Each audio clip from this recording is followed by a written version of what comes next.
Assalamu alaikum students. Today I am here with another video on uses of verbs. आपने जो पहले rules पढ़े थे there were 6 basic rules कि हम कैसे use कर सकते हैं verb को in different types of sentences. Okay, so here we have rule number 7. When the subordinate clause comes after lust, the auxiliary verbs must be used whatever be the tense of the verb is. अच्छा, अब वो ये कह रहा है जब आपका subordinate clause आता है किसके बाद? lest के बाद. For example, here we have a sentence, we shall miss the train. We start early lest we shall miss the train. This is subordinate. और ये क्या है? We start early. This is main clause. Okay, अगर हम clauses की बात करें, we have two types of clauses. The one is dependent clause or you can say main clause, and the other one is independent clause or subordinate clause. अब जो independent clause होता है वो क्या होता है कि our subordinate clause it depends on the main clause to give complete meaning. ये इस clause पे dependent clause पे डिपेंड कर रहा होता है, इंडिपेंडेंट क्लॉज पे डिपेंड कर रहा होता है टू गिव कंप्लीट मीनिंग रहने के लिए. अच्छा, अब रूल ये था कि अगर सपोज हमारे पास सबऑर्डिनेट क्लॉज या डिपेंडेंट क्लॉज लेस्ट के बाद आएगा so we will use should. Here this sentence is incorrect. Why it is incorrect? Because यहाँ पे शेल आपने नहीं लगाना. The correct statement is we start early lest we should miss the train. जो भी टेंस होगा whenever you have lest word, lest. अच्छा, lest का मतलब क्या होता है? lest का मतलब होता है ऐसा ना हो कि. सपोज हम लोग कहते हैं कि लाइक इन उर्दू कि ये मत खाओ ऐसा ना हो आप बीमार हो जाओ, या आप कहते हैं कि जल्दी करो ऐसा ना हो गाड़ी निकल जाए या चली जाए. Okay, if we look at the another rule we have this one. Okay, have you people studied adverbs? आप लोगों ने adverbs किए होंगे. Adverbs क्या हैं? An adverb is a word, or you can say, adverb is a word which can modify a verb, जो modify करता है verb को. और किसको करता है adverb modify? Adjective को, ठीक है. और it can modify another adverb, ये किसी दूसरे एडवर्ब को भी मॉडिफाई कर सकते हैं. एडवर्ब्स मॉडिफाई वर्ब, एडजेक्टिव और अनदर एडवर्ब.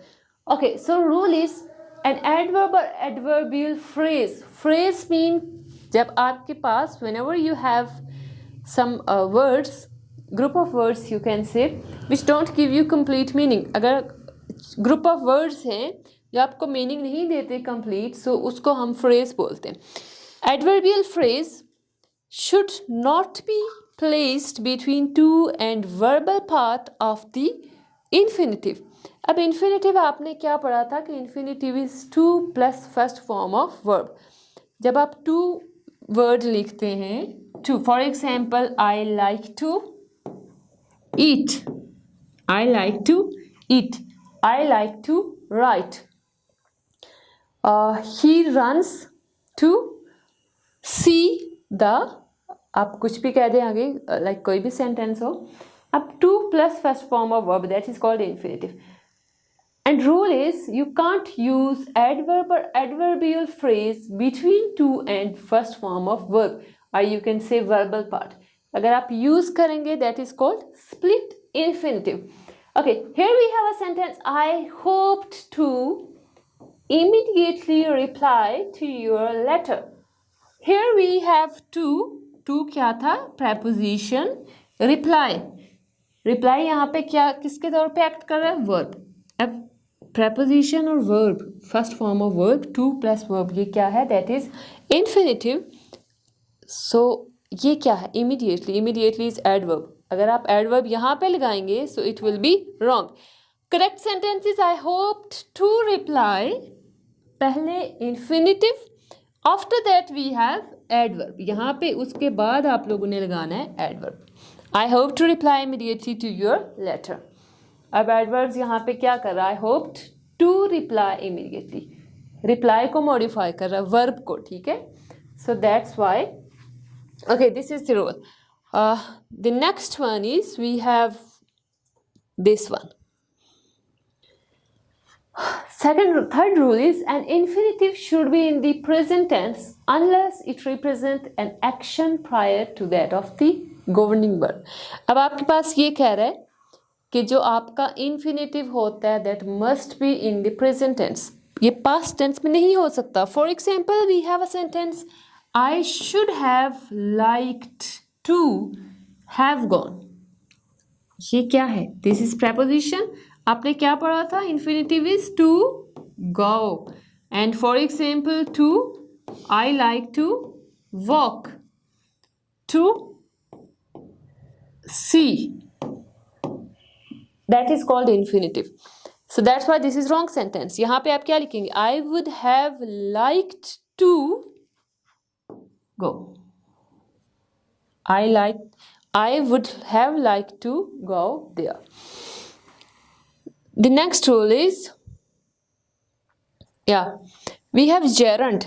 अब gerund क्या होता है? One is infinitive and the second one is gerund. What do you think that what is gerund? अच्छा, एक term है, आपने पढ़े होंगे present continuous, or you can say in all continuous tenses that we use first form of verb plus ing. हम क्या लगाते हैं? First form of verb and ing. Like I write a sentence, I am, मैं क्या कर रही हूँ अभी? I am writing on the board. First form of verb plus ing. ये क्या है? Here it acts as a verb. ये verb के तौर पे काम कर रहा है. लेकिन अगर same word first form of verb plus ing act करेगा as a noun, so वो क्या बन जाता है हमारे पास? gerund. For example, ये हमारे पास क्या था? I subject, I is also pronoun, personal pronoun है. am is auxiliary verb or helping verb you can say, and after that we have writing. अब writing क्या है? writing is verb, main verb है, but इसको हम gerund में कैसे convert कर सकते हैं? writing is a creative activity. अब राइटिंग क्या है? क्रिएटिव एक्टिविटी है. अब यहाँ पे देखें क्या होगा. राइटिंग ये बन गया नाउन.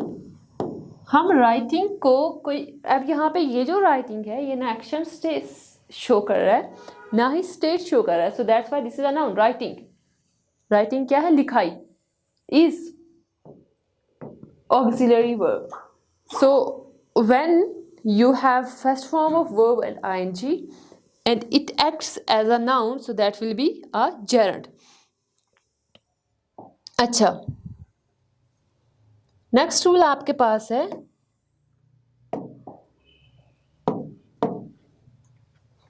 yes.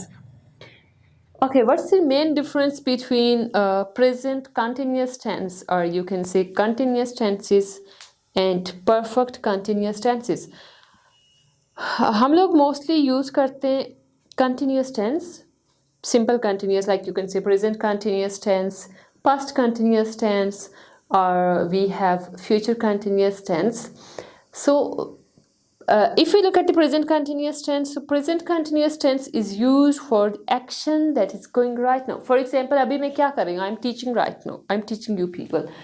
लेकिन अगर मैं आपको ये कहूँ कि ये काम मैं कुछ टाइम से कर रही हूँ, कुछ दिनों से कर रही हूँ, या अब मैं ये कह सकती हूँ कि I have been teaching her since last month, पिछले महीने से पढ़ा रही हूँ, 2 साल से पढ़ा रही हूँ. अगर मैं आपको ड्यूरेशन बताऊंगी किसी चीज़ की कि ये काम इतने टाइम से हो रहा है, so that is continuous, perfect continuous tenses, that is perfect continuous. But if I talk about action right now, अभी जो काम हो रहा है, या फ्यूचर प्रेडिक्शन देते, I am going to Lahore, मैं लाहौर जा रहा हूँ या रही हूँ. फ्यूचर प्रेडिक्शंस के लिए और अभी जो एक्शन परफॉर्म हो रहे हैं उनके लिए क्या यूज किया जाता है? Present continuous tense. But perfect continuous tenses कब यूज किए जाते हैं? व्हेन यू मेंशन ड्यूरेशन, जब आप या आप टाइम बताते हैं, कोई टाइम आप कोई भी चीज, कोई भी एक्शन आप कितने टाइम से परफॉर्म कर रहे हैं, ठीक है। जब आप टाइम पे फोकस करेंगे, ड्यूरेशन पे फोकस करेंगे, it doesn't matter that you write time और नॉट। फॉर एग्जाम्पल अगर मैं ये कहती हूँ यहाँ पे लाइक या what have you been cooking, ये आपके पास सेंटेंस है। What have you been cooking, तुम क्या पकाते रहे हो या तुम क्या पकाती रही हो। This is a sentence. अब अगर हम इस सेंटेंस को देखें तो यहाँ पे टाइम नहीं है, ना सिंस है, ना फॉर है, ना कोई और टाइम मेंशन है। बट अब देखें, अगर हम कहते हैं कि क्या करते रहे हो, क्या करती रही हो, लाइक जैसे ये सेंटेंस है कि तुम क्या पकाते रहे हो, तुम क्या करते रहे हो इतने टाइम से, या टाइम नहीं भी लगाते, तुम क्या करते रहे हो, ठीक है। इंटेंडेड मीनिंग्स क्या है वो हमको ये बता रहे हैं कि that someone is talking about time, कि इतने टाइम से इतने टाइम, बेशक हम लिख नहीं रहे, but it conveys sense. What have you been working और कुकिंग, कि तुम क्या पकाते रहे हो। पकाते रहे हो मीन ऑब्वियसली कुछ टाइम से कह रहा है वो। अगर मैं इसी को प्रेजेंट कंटिन्यूअस में करूंगी तो व्हाट आर यू कुकिंग, तुम क्या पका रहे हो, अभी क्या पका रहे हो। और what have you been cooking, क्या पकाते रहे हो, मीन कुछ टाइम से। So, we have the main difference between these two tenses. अब इसमें वो ये कह रहा है कि अगर आपके पास since आता है, for आता है, या how long का मतलब क्या होता है, कितने टाइम से। इस तरह के जब वर्ड्स आएंगे then you will use continuous, perfect continuous tense. How long are you working, कितने टाइम से आप ये काम कर रहे हो in office. हाउ लॉन्ग, कितने टाइम से ये काम कर रहे हो। अब ये क्या बता रहा है, टाइम मेंशन कर रहा है ना, so you have to remove this. और आप यहाँ पे क्या लगाएंगे, how long have you been working in the office. Have been perfect continuous tense. Okay, so here we have another rule, like आपके पास वो बता रहा है a verb when preceded by a preposition must be the gerund. इसमें वो ये कह रहा है आपका जो वर्ब है, अगर उसके बाद, preceded का मतलब क्या होता है, उसके बाद या पहले क्या हो सकता है आपके पास, वर्ब एक्शन शो कर रहा है, preceded by a preposition. preposition mean it tells us about location, time, ठीक है, ये चीजें बताता है, डायरेक्शन बताता है। Must be the gerund. gerund मैंने आपको बताया that first form of verb plus ing. For example आप लगाते हैं गो प्लस ing, क्या होगा यहाँ पे, गोइंग, ठीक है। अगर ये एज अ नाउन एक्ट करेगा तो ये हो जाएगा हमारे पास verb. Okay, they were punished for come late, for come late. No, this is incorrect word. आपके पास for क्या है, for preposition है, preposition के बाद आप लगाते हैं gerund, mean first form of verb plus ing. They were punished for coming late, for coming, ना कि आप first form of verb नहीं लगाएंगे, you have to use gerund. first form of verb है ing, come in. like आप और भी इस तरह के मजीद sentences बना सकते हैं। आप लोगों ने किया होगा this one, like the future indefinite tense is not used in the clauses of time, place and condition. आपके पास कुछ ऑप्शंस हैं, time, place and condition. Here the present indefinite tense is used.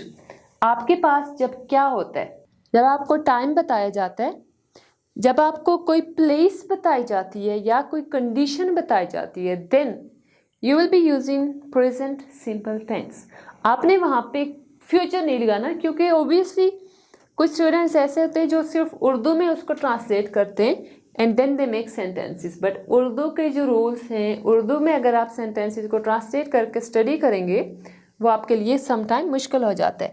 Like here I have a sentence, I shall wait for you till you will finish your work. हमने क्या बताया है? अब ये टिल क्या बताता है? जब तक, ठीक है। अनटिल और टिल सेम थे जो हमने किए थे अभी, till until, one is formal another one is informal. Till you finish your work क्या बता रहा है? कंडीशन, कंडीशन बता रहा है ना, जब तक तुम काम नहीं खत्म करते मैं तुम्हारा वेट करूंगा। रूल क्या था? That in these three situations, time, place and condition, you will be using present simple tense. I shall wait for you till you finish your work. Till you finish your work, will finish नहीं लगाएंगे, ठीक है। Okay, so your task is that you have to write sentences. आपने sentences लिखने and then you will be commenting on our YouTube page or Facebook, you can see. Okay. अच्छा, अब ये हमारे पास एक रूल है। ये क्या है? The present perfect tense is not used with adverbs of past time like yesterday, in 1990s or whatever. Here we will use past tense. अब मोस्टली हम लोग देखते हैं कि past simple tense जो है that is just like present perfect tense. जैसे मैं कहती हूँ कि like मैं कल लाहौर गई, या आप कहते हैं कि मैं लाहौर गया, वो भी सेम है, like that is also past simple tense. लेकिन अगर आप ये कहते हैं कि मैं लाहौर जा चुका हूँ, ठीक है, या आप ये कहते हैं कि मैं यहाँ पे लाइक मैं ये कहती हूँ कि मैंने ये लिखा, ठीक है, मैंने ये लिखा एंड मैंने लिख लिया है। These are two sentences that I wrote, मैंने लिखा, और आई हैव रिटन, मैंने लिखा और मैंने लिख लिया है। उर्दू में ट्रांसलेट करेंगे आपको सेम लगेगा कि इनमें तो कोई डिफरेंस नहीं है, but the main difference between past simple tense and present perfect tense is that in present perfect tense your emphasis will be on action. इसमें हम किस पे फोकस करते हैं? एक्शन पे। But in past simple tense, अगर आप past simple tense की बात करें, यहाँ पे हमारा एम्फोसिस होता है ऑन टाइम, हम टाइम पे एम्फोसिस करते हैं। अगर आपके पास ऐसे वर्ड्स हों या आपका मीनिंग इंटेंडेड मीनिंग ये हो कि आप कुछ टाइम पहले की बात कर रहे हैं या अभी इस टाइम से पहले की बात कर रहे हैं, then you will be using past tense. I have bought a cycle yesterday, जब आपके पास येस्टरडे आ गया है, येस्टरडे का मतलब क्या है? कल, गुजरा हुआ कल। सो ऑब्वियसली अब कल तो पास्ट में आएगा, प्रेजेंट में तो नहीं आ सकता। 1990s पास्ट में आएगा, लास्ट नाइट भी पास्ट में आता है। So here in this sentence this one is incorrect. Why this one is incorrect? Because we have yesterday. With yesterday we will use I bought a cycle. Yesterday आपने past simple tense को use करना है। अब next rule क्या है हमारे पास? Past perfect tense. Past perfect tense क्यों यूज किया जाता है? Past perfect tense is used to represent earlier of the two past actions. कि जो पहले दो past actions हो चुके हैं उनके लिए हम लोग यूज़ करेंगे past tense. For example, आपने ये जब हम बेसिक लेवल में इंग्लिश स्टार्ट करते हैं, I think in grade like 6th 7th 8th में मोस्टली टीचर्स हमें भी एक सेंटेंस देते थे कि डॉक्टर के आने से पहले मरीज मर चुका था, ठीक है। इस तरह से अब डॉक्टर के आने से पहले वो क्या था? That is also past tense, वो भी पास्ट में हो रहा है कि डॉक्टर के आने से पहले मरीज मर चुका था। मरीज मर चुका था भी पास्ट में एंड डॉक्टर के आने से पहले। Same is the case with these sentences. When I reached the station the train already left.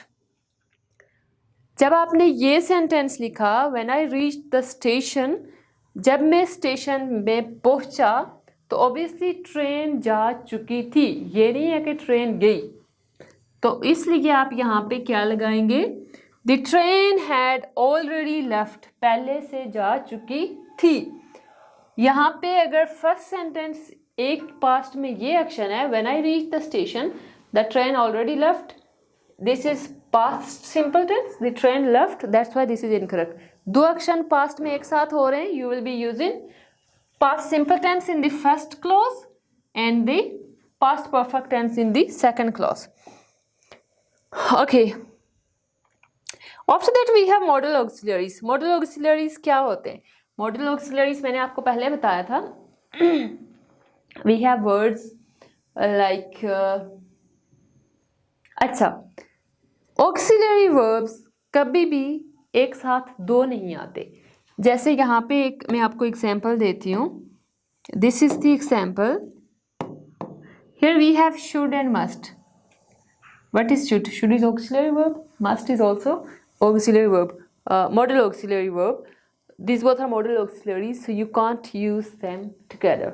आपने इनको सेपरेट, आप इनको अगर यूज करते भी हैं कैसे करेंगे? You will be adding a conjunction. He should, this is modal auxiliary. And लगाएं, and must do it. He should must do it नहीं आएगा, that is incorrect. He should and must do it. उसे ये काम करना चाहिए हर हाल में. ये हमारे पास कुछ वर्ड्स हैं. We have need.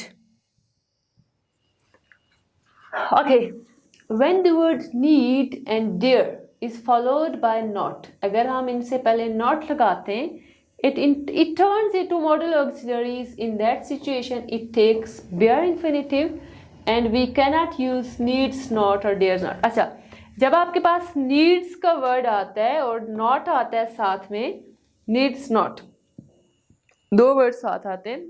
he needs not, I need not. ठीक है, आपने ये काम करना है that you will remove S. आपने एस को यहाँ से रिमूव कर देना है, क्योंकि नीड्स नॉट नहीं होता, नीड नॉट होता है. And the second word is we have this one, dare not. Dares नहीं होगा, क्या होगा? Dare not. These are some basic rules जो कि आप लोगों को याद करने आपके एग्जाम्स में आपको हेल्पफुल हो सकते हैं. किसी भी एग्ज़ाम में, कॉम्पिटिटिव एग्ज़ाम्स में आप चाहते हैं या कहीं पे भी.